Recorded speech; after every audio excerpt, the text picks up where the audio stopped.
আসসালামু আলাইকুম। স্বাগতম সবাইকে। কুকিং হাউজের আজকের আয়োজনে নিয়ে এসেছি ভীষণ মজাদার একটি ডেজার্ট রেসিপি। তৈরি করব সুজি গাজরের হালুয়া। খুবই ইয়াম্মি হয় এই সুজি গাজরের হালুয়াটা খেতে। তৈরি করা একদম সহজ। অল্প সময়ের মধ্যে ঝটপট করে তৈরি করে নেওয়া যায়। আর এটা যে কেউ তৈরি করে নিতে পারবেন। তাহলে চলুন আজকে সুজি গাজরের হালুয়া কিভাবে তৈরি করি সেটা দেখে নেই। এখনও যারা আমার চ্যানেলে নতুন, চ্যানেলটি সাবস্ক্রাইব করেননি তারা প্লিজ আমার চ্যানেলটি সাবস্ক্রাইব করে নেবেন এবং পাশে থাকা ছোট্ট বেল আইকনটি প্রেস করে দিবেন। আমি এখানে 1 কাপ মতো কুচি করা গাজর নিয়েছি। গাজরটা আমি গ্রেটার দিয়ে কুচি করে নিয়েছি। সাথে নিয়েছি হাফ কাপ পরিমাণ সুজি। পরিমাণে যে যতটা তৈরি করতে চান সেভাবে নিয়ে নিতে হবে। চিনি নিয়েছি হাফ কাপ। ঘি নিয়েছি এখানে 2 টেবিল চামচ পরিমাণ। এই হালুয়া তৈরি করতে অবশ্যই এখানে ঘি ব্যবহার করতে হবে।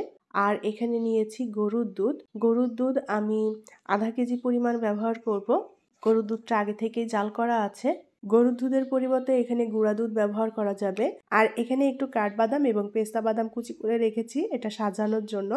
সাথে এখানে নিয়েছি তেজপাতা, এলাচ এবং দারচিনি। চুলায় একটা প্যান বসিয়ে দিয়ে এখন প্যানে দিয়ে দেব ঘি। এখন গোটা মশলাগুলো দিয়ে দেব। এলাচের গুঁড়ো এখানে ব্যবহার করা যাবে। আমি আস্তটাই দিয়েছি, একটু ফাটিয়ে দিয়েছি এলাচটা। এখন এই মশলাটা একটু ভেজে নেব সুন্দর একটা স্মেল আসা পর্যন্ত। চুলার আঁচটা অল্প রাখতে হবে যেন পুড়ে না যায়। নেড়ে চেড়ে মশলাটা একটু ভেজে নিয়েছি। এখন এর মধ্যে দিয়ে দেব সুজি।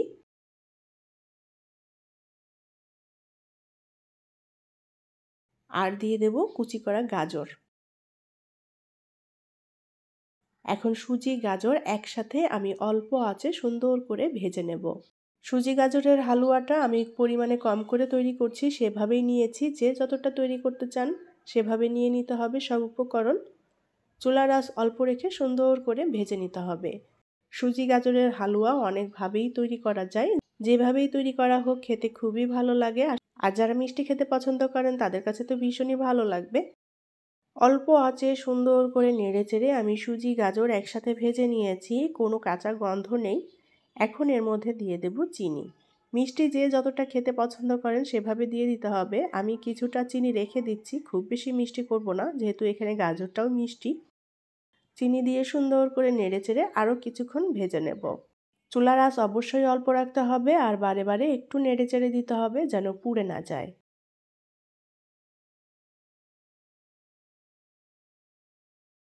চিনি দেওয়ার পর আমি সুন্দর করে ভেজে নিয়েছি।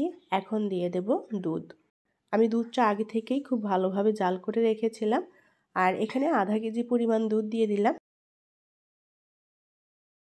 দুধ দিয়ে খুব সুন্দর করে নেড়েচেড়ে মিলিয়ে নেব। এখানে গরুর দুধের পরিবর্তে গুঁড়া দুধ ব্যবহার করা যাবে।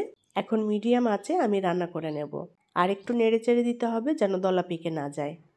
আজকে আমি যেভাবে এই সুজি গাজরের হালুয়াটা রান্না করলাম, এভাবে রান্না করলে অনেক বেশি মজার হয়।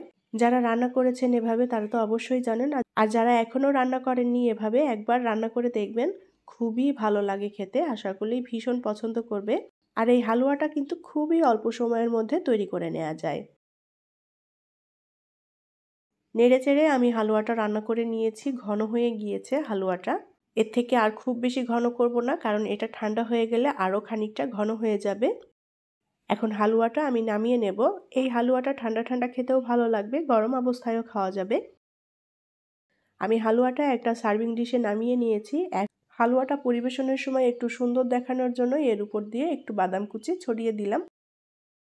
তৈরি হয়ে গেল দারুণ মজাদার সুজি গাজরের হালুয়া। এই হালুয়াটা লুচি, পরোটার সাথে খেতে খুবই ভালো লাগে। তাছাড়া এমনিও খাওয়া যায়। আশা করছি ভালো লেগেছে আজকের সুজি গাজরের হালুয়া।